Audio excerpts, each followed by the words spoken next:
కన్యా రాశి వారికి ఫిబ్రవరి నెల 2026వ సంవత్సరంలో గోచార ఫలితాలు ఏ విధంగా ఉన్నాయో సశాస్త్రీయమైన పద్ధతిలో తెలుసుకునే ప్రయత్నం చేద్దాము. ఇందులో కల్పితాలు ఏమీ ఉండవండి. శాస్త్రం ఎంతవరకు చెప్పిందో అంతవరకు మాత్రమే చెప్పడం జరుగుతుంది. ఇందులో నా పైత్యంగానే అవి యాడ్ చేయబడవు. అయితే దీని ప్రభావం 10 నుంచి 15 వరకు ఉంటుంది. నిష్ణాతులైన వారు చెబితే మాత్రమే. మిగతాది ఒక 75% మనకి వ్యక్తిగత జాతకం ద్వారా తెలుస్తుంది. కాబట్టి డేట్ ఆఫ్ బర్త్ అవి ఉన్నవారు, జ్యోతిష్యం మీద ఆసక్తి ఉన్నవారు, భవిష్యత్తు ఎలా ఉంటుంది అనేటటువంటి సందిగ్ధంలో ఉన్నటువంటి వారు తప్పకుండా జాతకం రాయించుకోండి. నోటితో చెప్తానంటే, ఓరల్గా చెప్తానంటే అవసరం లేదు. మీరు 3 నెలల తర్వాత మీరు మర్చిపోతారు, మీకు చెప్పిన మేము మర్చిపోతాం. మీరు అరగంటకే మర్చిపోతాను నేను. ఎందుకంటే మరొకరు ఎవరో వస్తారు, మైండ్ అక్కడ ఈ మెదడు అక్కడ పనిచేయవలసి వస్తుంది. కాబట్టి దాన్ని మేము అరగంటలోనే ఇంకో మనిషి వస్తేనే ఇది డిలీట్ అయిపోతుంది ఆటోమేటిక్. అంచేత రాయించుకునే ప్రయత్నం చేయండి. ఎవరి దగ్గర దొరకకపోతే మా దగ్గర కూడా సౌకర్యం ఉంది. కింద స్క్రోల్ అయ్యేటటువంటి ఆ నెంబర్లో చూసి మమ్మల్ని సంప్రదించవచ్చు.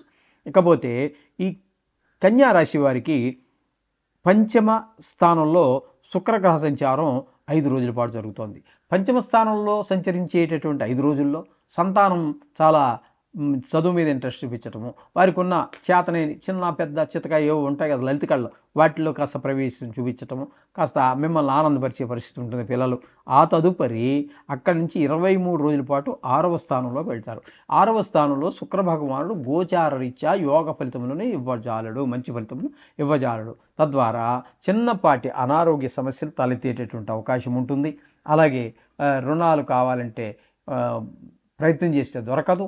ఎవరికైనా మనం రుణపడి ఉన్నాం, మనమే ఇవ్వాలి, అది కూడా ఇవ్వలేనటువంటి పరిస్థితి. మొత్తం మీద ఆర్థికంగా ఇబ్బంది పడాల్సినటువంటి పరిస్థితి ఏర్పడుతూ ఉంటుందన్నమాట 25 రోజుల పాటు. ఈ 5వ స్థానంలో ఉన్నప్పుడు మాత్రమే కొంచెం పిల్లలు ఆనందంగా ఉంటారు. ఇక రవి యొక్క సంచారం తీసుకున్నట్టయితే ఇక్కడ 5వ స్థానంలో రవి యొక్క సంచారం 13 రోజుల పాటు జరుగుతోంది. ఈ 13 రోజుల్లో మీకు అనుకూలమైన ఫలితములను ఇవ్వజాలడు. ఆయన కూడా సంతానం మీద దుష్ప్రభావం చూపిస్తూ ఉంటారు. ఆటల మీద ఎక్కువ శ్రద్ధ, దెబ్బలు తగిలించుకోవటం, దాని ఖర్చు, అలాగే చదువు మీద శ్రద్ధ, స్కూల్కి వెళ్ళలేని పరిస్థితి, గట్టిగా దెబ్బ తగిలి, అట్లాగే ఆ సైకిల్ నడిపేటప్పుడు కూడా జాగ్రత్తగా నడపటం, ఇవన్నీ నేర్చుకుంటే మనకి కొంతవరకు అనుకూలమైన ఫలితాలు ఉంటాయి. తదుపరి ఈ రవి ఈ 14వ తారీఖు నుంచి మీకు 15 రోజుల పాటు మీకు 6వ స్థానంలో సంచారం చేస్తున్నారు. 6వ స్థానంలో రవి గోచార రీత్యా చాలా మంచి ఫలితాలు ఇస్తారండి. ఏంటంటే మీకు ఆరోగ్యం బాగుంటుంది, డబ్బులు ఎవరికైనా మనం ఇవ్వాల్సి ఉంటే ఇచ్చేయగలుగుతాము, వాళ్ళ దగ్గర అప్పు చేయడానికి ప్రయత్నం చేస్తున్నాము, తీసుకోవడానికి ఏదో మంచి పని కోసం, ఏదో ఇల్లు కొనుక్కోవటమో లేకపోతే కారు కొనుక్కోవటమో, ఏదో పిల్లల చదువు కోసమో తీసుకోవాలనుకున్నారు, ప్రయత్నించారు, ప్రయత్నం సఫలీకృతం అవుతుంది, డబ్బులకి ఇంక ఇబ్బంది ఏముండదు. ఈ విధమైన ఫలితాలన్నీ రవి భగవానుడు ఇస్తూ ఉన్నాడు. తదుపరి కుజుడు 5వ స్థానంలో 23 రోజుల పాటు సంచారం చేస్తూ ఉన్నారు. 5వ స్థానంలో ఈయన కూడా సంతానం మీదే దుష్ప్రభావాన్ని చూపిస్తారు. వారికి గాయాలు తగలటము, ఆటల మీద శ్రద్ధ, చదువు మీద శ్రద్ధ తగ్గటము, ఇట్లాంటివన్నీ కొంచెం చెడు స్నేహాలు, ఇలాంటి దుష్ప్రభావం చూపిస్తారు. తదుపరి 5 రోజులు మాత్రం మీకు 6వ స్థానంలో సంచారం. 6 రోజులు ఆయన కూడా చాలా చక్కటి ఫలితాలని, అనుకూలమైన ఫలితాలనే ఇస్తూ ఉన్నారు. అక్కడ ఆరోగ్యం బాగుంటుంది. 6వ స్థానం కదండి, అప్పులుంటే తీర్చేయగలుగుతాం. ఈ 6 రోజుల్లో అంత తీర్చే అవకాశం రావచ్చు. ఆ భగవంతుడు అంటే కాందే ఉందండి.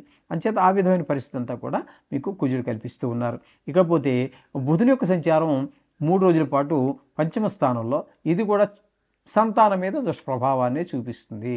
చదువు మీద వాటి మీద శ్రద్ధ తగ్గటము, అలాగే చెడు బుద్ధులు, చెడు స్నేహాలు, చెడు స్నేహం చేస్తే ఆటోమేటిక్గా చెడు బుద్ధులు వచ్చేస్తాయి ఎట్టాటి వాడికైనా కూడా. ఆ విధంగా ఒక 3 రోజుల పాటు ఉంటుంది. తదుపరి ఆయన 6వ స్థానంలోకి వెళుతున్నారు. 6వ స్థానం అన్నట్టయితే మీకు కుంభరాశిలో ప్రవేశిస్తున్నారు.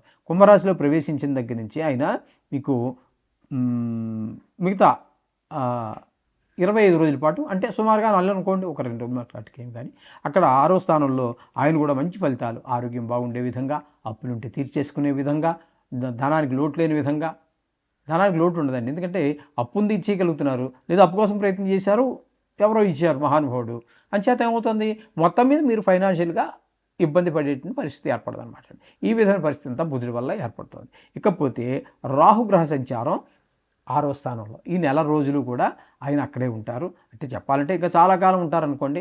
ఇప్పుడు మనం చెప్పుకుంటున్నటువంటిది మాస ఫలితాలు కాబట్టి ఈ నెల రోజులు కూడా ఆయన అక్కడే ఉంటారు. అదే మనం చెప్పుకోవాల్సినటువంటిది కూడా. కాబట్టి ఆయన 6వ స్థానంలో ఉండడం ద్వారా ఏమండి చాలా మంచి ఫలితాలు. ఆరోగ్యం బాగుంటుంది, డబ్బులు కావాలంటే పుడతాయి, డబ్బులు కావాలంటే ఇచ్చేయగలుగుతారు, రుణాలు, అసలు ధనానికి లోటు లేకుండా ఆయన కూడా చాలా మంచి ఫలితాలన్నీ కూడా ఇస్తూ ఉంటారు రాహు భగవానుడు. ఇకపోతే 7వ స్థానంలో శని, భార్యాభర్తల మధ్యన కీచులాట ఖచ్చితంగా తీసుకొస్తారు ఆయన. అలాగే జాయింట్ వ్యాపారం చేసేవారి మధ్యన కూడా ఇబ్బందులు కరమైనటువంటి ఆలోచనలు, ఈయన ఆలోచన వేరు ఆయన ఆలోచన వేరుగా ఉండటం, తద్వారా కొంచెం అభిప్రాయ భేదాలు వచ్చే అవకాశం స్పష్టంగా గోచరిస్తూ ఉన్నది. ఇకపోతే దశమస్థానంలో గురుగ్రహ సంచారం, దశమస్థానంలో గురుగ్రహ సంచారం గోచార రీత్యా యోగించజాలదు.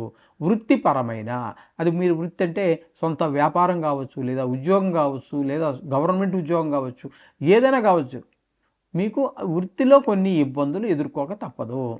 ఖచ్చితంగా మనం ఎదుర్కోవాల్సే ఉంటుంది. ఆ విధంగా దానికి మీరు సంసిద్ధులు కావాలి. ఇకపోతే వ్యయస్థానంలో కేతుగ్రహ సంచారం, ఈ వ్యయ స్థానంలో కేతుగ్రహ సంచారం అనేది దానివల్ల ధన వ్యయం, ధన నష్టం, ధన వ్యయానికి ధన నష్టానికి తేడా ఉందండి. చూడడానికి దగ్గరగా ఉన్నప్పటికీ పదాలు, ధన వ్యయం అంటే మీరు ఖర్చు పెట్టేశారు, అక్కర్లేదని ఖర్చు పెట్టేశారు, ఏదేమైనప్పటికీ మీకు తృప్తి మిగులుతుంది, మీ చేత్తో మీరే ధనాన్ని పాడు చేసుకున్నారు కాబట్టి. ఈ ధన నష్టం అనేది చూసారా, ఎవడో మనం నమ్మించి మోసం చేసేసాడు, లేకపోతే పర్సు ఎవడో కొట్టేశాడు, ట్రైన్ ఎక్కినప్పుడు బస్సు ఎక్కినప్పుడు మొత్తం మీద ఎవడో మనం నమ్మించి బురిడి కొట్టించాడు. ఆ విధంగా జరిగేటటువంటిది మనం అనుభవించాం, అది ఏమాత్రం అనుభవించాం, కానీ కష్టాన్ని అనుభవిస్తాం, ఆ ధనాన్ని అనుభవించాం. దాన్ని మనం ధన నష్టంగా మనం చెప్పుకోవాలి. కొంతమందికి కలత నష్టం ఇందులో, ఎందుకంటే ఇది ప్రపంచవ్యాప్తంగా తీసుకుంటే 195 దేశాల్లో 830 కోట్ల జనాభా, రాసులు 12. కాబట్టి సుమారుగా మనం ఈ 12 భాగిస్తే సుమారుగా 70 కోట్ల మందికి ఒకటే ఫలితం రాదండి, ఖచ్చితంగా రాదు. కాబట్టి ఇందులో చాలామంది మంచివాళ్ళు ఉంటారు, ఈ 70 కోట్లలో మహానుభావులు ఉంటారు, అలాగే పరమ దుర్మార్గులు ఉంటారు. కాబట్టి ఈ దుర్మార్గులకి శిక్ష పడడంలో కొంతమంది కారాగార శిక్ష పడవచ్చు, ఇటువంటివి కూడా జరిగే అవకాశం లేకపోలేదు. అయితే అవకాశం ఏంటంటే చేసే ఉపకారం, ఎవరైనా విదేశాలకి వెళ్ళాలి అనుకున్న వాళ్ళు ఉంటే వాళ్ళకి ఈయన సహాయం చేసే అవకాశం ఉంటుంది. ఎందుకంటే ఈ మధ్యగా ఒక 2-3 నెలలుగా 5-6 నెలలుగా ఈ విదేశీ వ్యామోహం కూడా చాలా వరకు తగ్గిందని చెప్పుకోవచ్చు. మరి ఎందుకంటే మా దగ్గరికి వచ్చేటటువంటి ఈ వాళ్ళు ఉన్నారు కదా జ్యోతిష్యాన్ని గురించి, వాళ్ళలో చాలామందికి ఆ ఇంట్రెస్ట్ తగ్గిపోయింది. వాళ్ళ పిల్లలు ఇంకా అక్కడ ఎందుకు ఆ బాధలేవు, మనం ఇక్కడే పడదాంలే, వచ్చేస్తే బాగుండని చెప్పేసి వాళ్ళు వాళ్ళ పిల్లలకి ఫోన్ చేసి అక్కడ ముగించుకుని వచ్చేస్తే ఏం బాధపడక ఇక్కడ మనం బతకలేకపోం, వచ్చేసేయండి అని కూడా సజెస్ట్ చేసేవాళ్ళు ఉన్నారు. అవి విన్నాను కూడా నా చెవులతోటి. ఈ విధమైనటువంటిది విదేశాలకు వెళ్ళాలనుకున్న వారికి మాత్రం అనుకూలమైన పరిస్థితి కల్పిస్తాడు ఆయన, కానీ అనుకోవట్లేదు ఈ మధ్యన అది. కాబట్టి ఈ విధమైన ఫలితాలు మనం ఈ కన్యా రాశి వారికి చెప్పుకోవాల్సి ఉంటుంది. శుభం.